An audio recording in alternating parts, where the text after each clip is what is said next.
trong một chiếc bình sắt cỡ xe tải chèn ép 5 người, trong đó 4 người là tỷ phú. Người trẻ nhất mới 19 tuổi. Sau 1 tiếng rưỡi, mọi việc diễn ra chưa được 1 giây. Thiệt mạng ở 3.800 mét dưới Bắc Đại Tây Dương, mỗi người chi $250.000 mua vé. Để xem tàu Titanic chìm hơn 100 năm trước. Điều đáng sợ hơn là thảm kịch này đã bị tiên đoán suốt 5 năm. Nhân vật chính tên là Stockton Rush, giám đốc công ty Oceangate, tốt nghiệp ngành hàng không vũ trụ Princeton. Ở tuổi 61, ông có một giấc mơ biến du lịch biển sâu thành Tesla tiếp theo.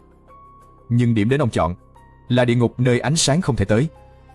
Titanic chìm dưới 3.800 mét nước, tương đương chồng 10 tòa Empire State thẳng đứng. Tiếp tục lặn xuống, áp suất gấp 400 lần mặt đất. Người rơi vào sương chưa kịp đau.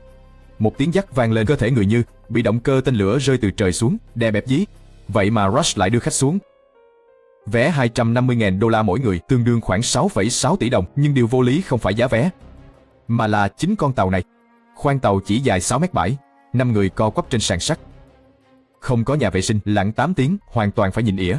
Điều khiến kỹ sư thế giới mất ngủ là chiếc tàu lặn $40 triệu này. Hệ thống điều khiển như tay cầm chơi game $7.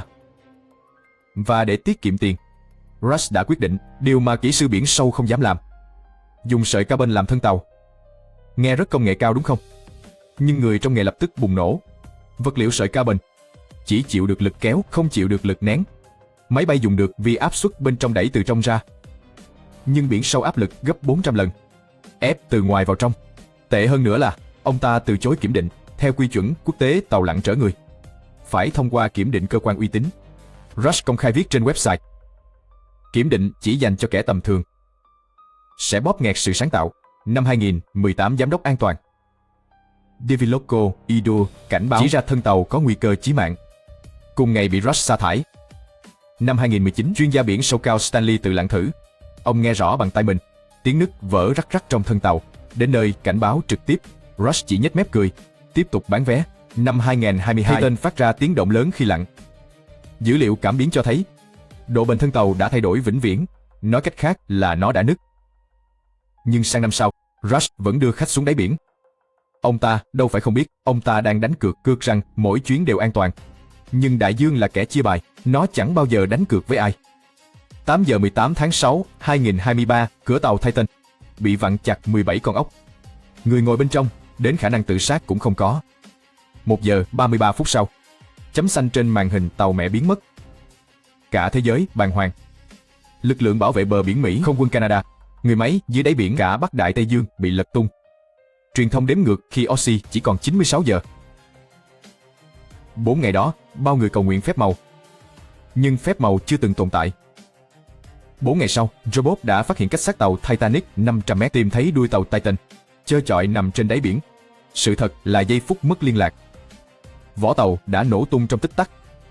5 người còn chẳng kịp nghĩ mình sắp chết. Ý thức đã bị xóa sổ. Có lẽ đó là sự nhân từ duy nhất trong bi kịch đau thương này.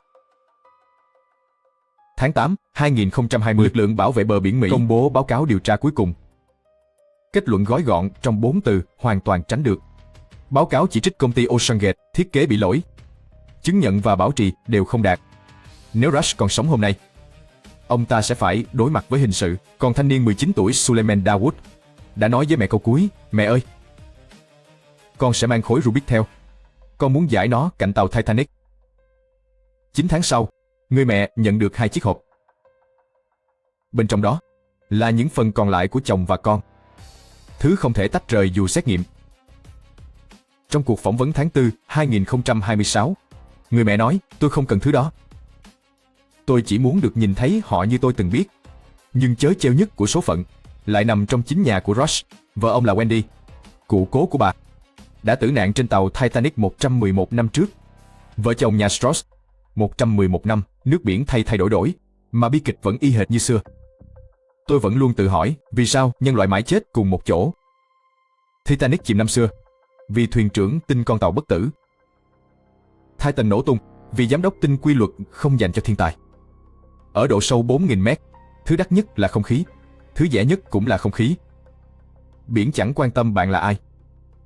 Nó chỉ quan tâm bạn có tôn trọng nó không. Những kẻ tưởng có thể bẻ cong vật lý, cuối cùng sẽ bị vật lý bẻ cong. Đây không phải tai nạn, đây là lời tiên tri.